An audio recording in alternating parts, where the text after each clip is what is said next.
Teamwork does not automatically make the dream work. That's the topic of today. Welcome to today's vlog, and we're going to look at teamwork. How is it effective and how is it not effective? And it's driven by a couple of calls that we had today between us and Allied Global Engineering.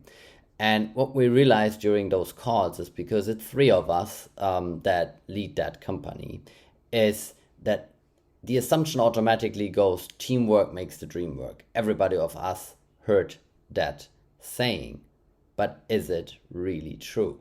And how can it become true? So when we set out, we agreed on a certain parameters, like who's taking care of what. So there is sales and marketing, and then there's human resources, and then there is operations and logistics, and then there is the evaluation of new businesses, the raising capital, and so on, and so on, and so on. I mean, there are plenty of tasks if you are in the endeavor of buying businesses and investing into existing companies and keeping that growing and trying to form a group. That's what we're doing. So the thing is that we basically divide and conquer. So we set out the division of tasks, and then we start executing on that. Now, there is the plan you do, and then there is life that happens.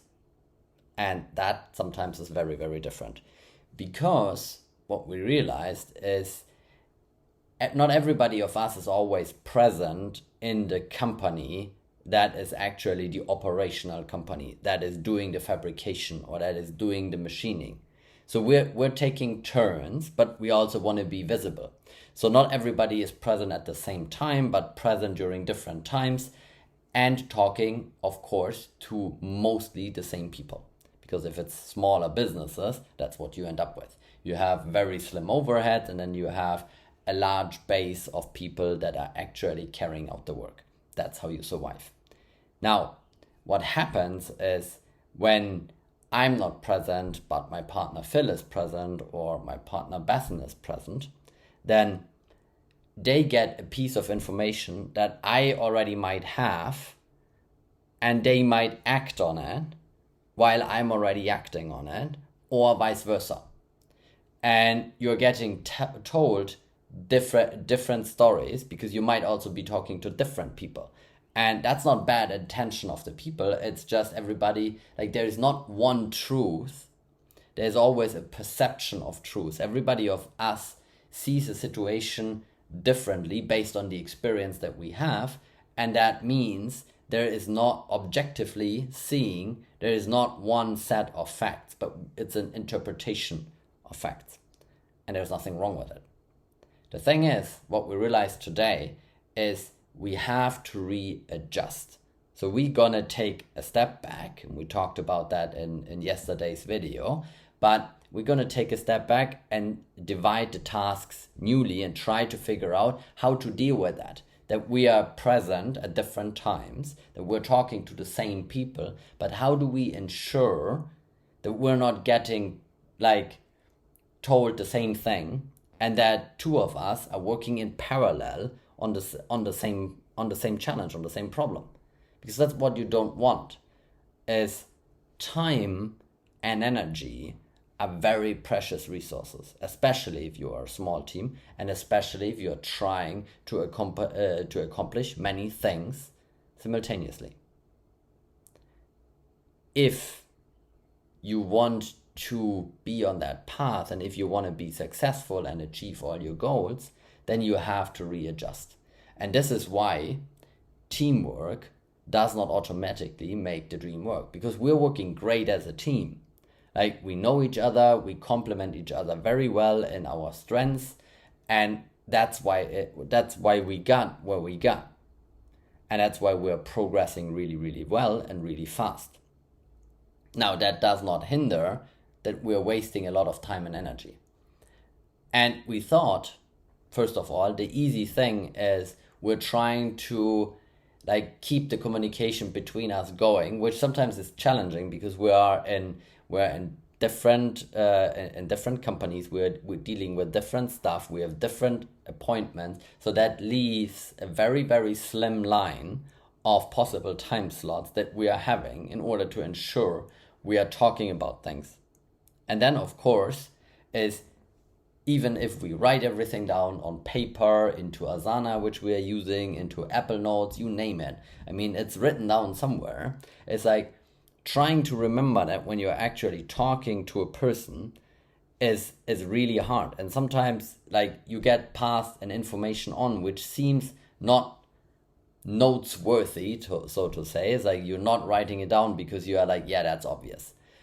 And you tell maybe the person, yeah, I'm gonna come back to you tomorrow, but now you leave and now somebody else steps in and they're gonna ask that person the same question, and they might say like, yeah, I'm gonna come back tomorrow, or they might immediately give them an answer which might not be the one that you would have chosen.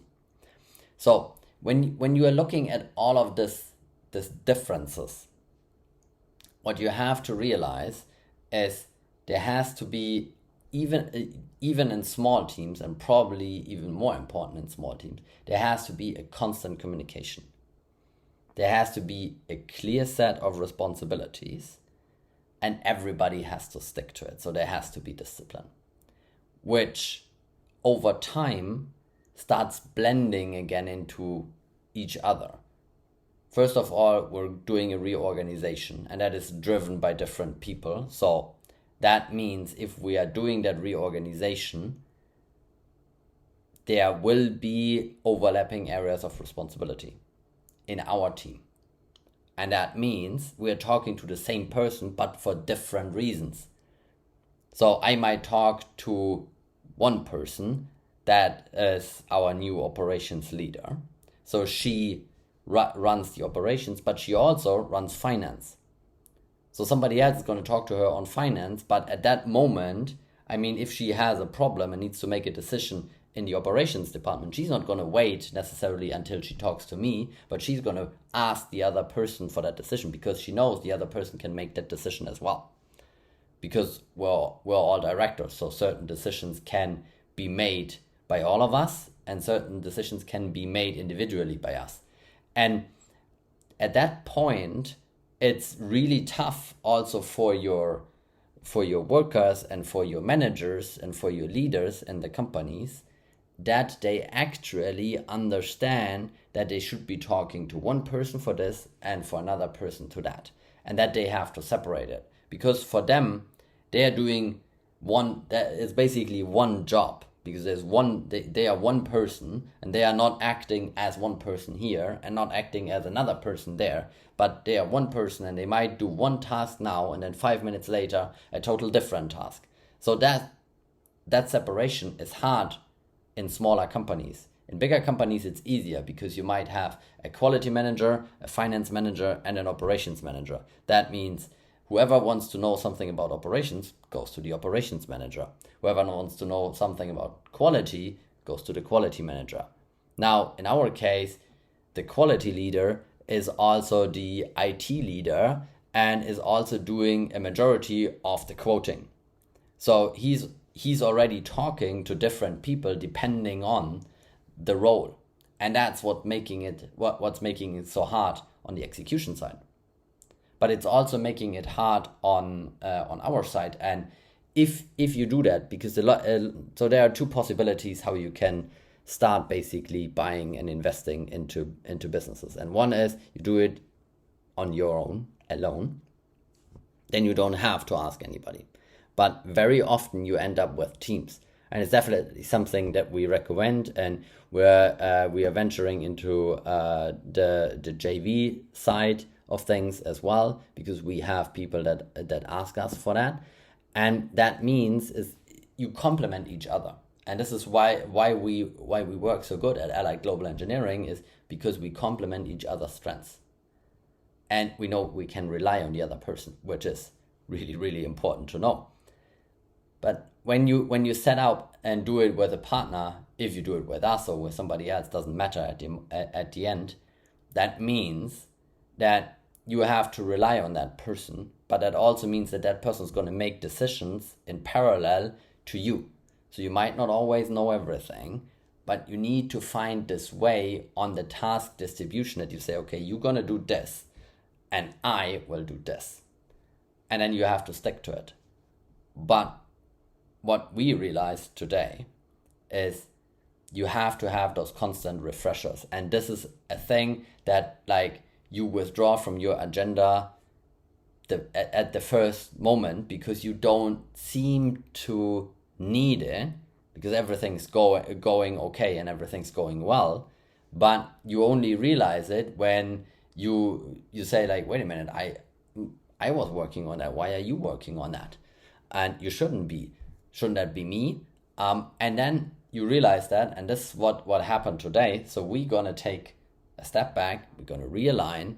First of all, we're gonna realign the priorities. That's important too. But we do that quite regular, so that is not the problem. The problem is we're gonna redistribute the tasks and also go through each other's tasks lists of what we're doing right now and allocate the right time to the right priority, because that is equally important. And that is something that I wanted to share with you guys today. If you're setting out on that, but also if you're starting up a business, it's the same thing. You have to make sure that you constantly review that there is no energy and time wasted on your most precious resources. And most of the time, that's you and a few key team members. And you just have to eliminate those time wasters. And you will see there's going to be a lot more things happening with a lot less stress. And at the end, that's what we want. Cheers, guys. See you next time.